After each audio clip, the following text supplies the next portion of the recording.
एक ऐसी मलिका जिसका रौब हर दिल पर तारी था, जिसकी हुक्मरानी का चर्चा जमीन से आसमान तक फैला हुआ था। जी हाँ, ये किस्सा है मलिका बल्कीस का, हजरत सुलेमान अलैहिस्सलाम के दौर की वो अजीम हुक्मरान जिसकी सल्तनत शानो शौकत की मिसाल थी। उसके खजाने सोने और चांदी से भरे हुए थे। कीमती जवाहरात से लदे भारी संदूक उसकी दौलत की गवाही देते थे। उसकी फौज ताकतवर, उसके महल बुलंद व शानदार और उसकी सल्तनत वसी और मजबूत थी। वो अक्ल व हिकमत में भी बेमिसाल थी, मगर अपनी ताकत, दौलत और अजमत पर उसे फख्र भी था। उसे यकीन था कि उसकी सल्तनत जैसी कोई नहीं और उसकी शान का मुकाबला कोई नहीं कर सकता। मगर वक्त ने एक ऐसा मोड़ लिया जिसने न सिर्फ उसकी सोच बदल दी, बल्कि उसके दिल को भी हकीकत की रोशनी से भर दिया। ये है मलिका बल्कीस की वो दास्तान जहां ताकत, हिकमत और ईमान आमने सामने आए। मोहतरम नाजरीन, अस्सलाम वालेकुम। आज हम एक दिलचस्प वाकया लेकर आए हैं। अजीम नबी जिन्हें अल्लाह ताला ने बेमिसाल सल्तनत अता फरमाई, जन्नात उनके फरमान बरदार थे। ये ताकत, ये अजमत सिर्फ बादशाहत नहीं थी, बल्कि अल्लाह की अता करदा एक अजीम निशानी थी। पहले आप ये वाकया देख लीजिए, अपनी राय देनी है। एक शहर था जिसकी शानो शौकत मिसालों से बाहर थी। सोने के महल और जवाहिरात से मुज़य्यन इमारतें थीं। रानी बल्कीस अपनी अक्ल व हिकमत की वजह से मशहूर थीं। हर गोशा उनकी हाकिमियत का पैगाम देता, हर शख्स उनकी अदल व इंसाफ की तारीफ करता।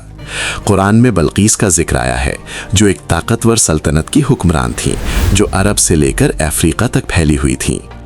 कहानी की शुरुआत एक छोटे परिंदे से होती है, जो इंसानी बातें समझता और दूर दराज से खबरें लाता था। ये परिंदा रानी को अल्लाह के रास्ते पर लाने में माविन साबित हुआ और तारीख का रुख बदल दिया। नबी सुलेमान अलैहिस्सलाम की फौज में इंसान, जिन्नात, परिंदे और दूसरे जानवर शामिल थे। हर एक को अपनी जगह पर मुकम्मल तरबियत दी गई थी। जासूस परिंदा हुदहुद दुश्मन की खबर लाने और फौज को इत्तलात देने का जिम्मेदार था। हुदहुद इस वक्त सबा की रानी के मुल्क में मौजूद था ताकि एक अहम खबर लाए। उसने शहर के बुलंद दरख्त से देखा कि लोग किसी रस्म की तैयारी में मसरूफ हैं। दूसरे परिंदे से पूछा, यहाँ क्या हो रहा है? जवाब मिला, सब लोग रानी के सामने जमा है, वो सूरज के सामने झुकने वाली हैं। हुदहुद फौरन नबी सुलेमान अलैहिस्सलाम को इत्तला देने के लिए वापस आया। नबी सुलेमान ने फैसला किया कि रानी को एक खत के जरिए अल्लाह पर ईमान की दावत दी जाए। हुदहुद ने खत को खुफिया तरीके से महल के दरख्त पर रखा ताकि रानी उसे देखे। रानी ने खत पढ़ा, मैं तुम्हें अल्लाह पर ईमान लाने की दावत देता हूँ, तकब्बुर ना करो और अपने आप को तस्लीम करो। रानी हैरान और गुस्से में हुई। उसने अपने मुहाफिज बुलाया, मगर कोई न था। हुदहुद छुपकर सब कुछ देख रहा था। रानी ने अपनी शूरा को जमा किया और पूछा, सुलेमान की बात के जवाब में क्या करें?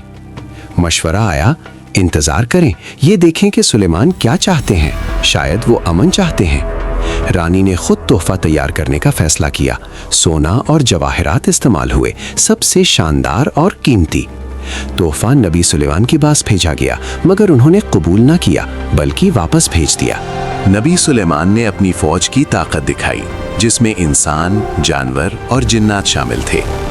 रानी बल्कीस ने देखा कि फौज की ताकत से मुकाबला मुमकिन नहीं और समझा कि तस्लीम होना ही बेहतर रास्ता है। उसने अपनी शूरा के साथ मशवरा किया और फैसला किया कि खुद सुलेमान के महल जाएं और तोहफा लेकर अमन की पेशकश करें। नबी सुलेमान ने शफाफ पानी के ऊपर महल बनवाया ताकि महल के अंदर सब कुछ नजर आए और ये वाज़ेह हो कि सिर्फ अल्लाह के आगे झुकना दुरुस्त रहे। रानी बल्कीस महल के करीब पहुंची। महल और फौज की ताकत देखकर हैरान रह गई। नबी सुलेमान ने रानी का तख्त पहले ही वहां पहुंचा दिया और उसका डिजाइन बदल दिया ताकि वो सूरज की इबादत की हकीकत समझे। रानी ने गौर किया और समझा कि सूरज की इबादत शयातीन का जाल है और पहली बार दिल में रोशनी महसूस की। आखिरकार रानी बिल्कीस ने अल्लाह के सामने झुककर इस्लाम कबूल किया और सब लोग उसके पीछे चल दिए। सूरज की इबादत तर्क की गई और सिर्फ अल्लाह के आगे झुकना शुरू हुआ। ये वाकया कुरान में बयान हुआ और हमें इल्म की कद्र, सब्र और शुक्रगुजारी की अहमियत सिखाता है। रानी बल्कीस अपनी अक्ल व हिकमत की वजह से मशहूर थी। जी नाजरीन, आपको ये वाकया कैसा लगा? उम्मीद है आपको अच्छा लगा होगा। ये चैनल आपका अपना है, सब्सक्राइब जरूर करें आने वाले वाकयात के लिए। अल्लाह हाफिज।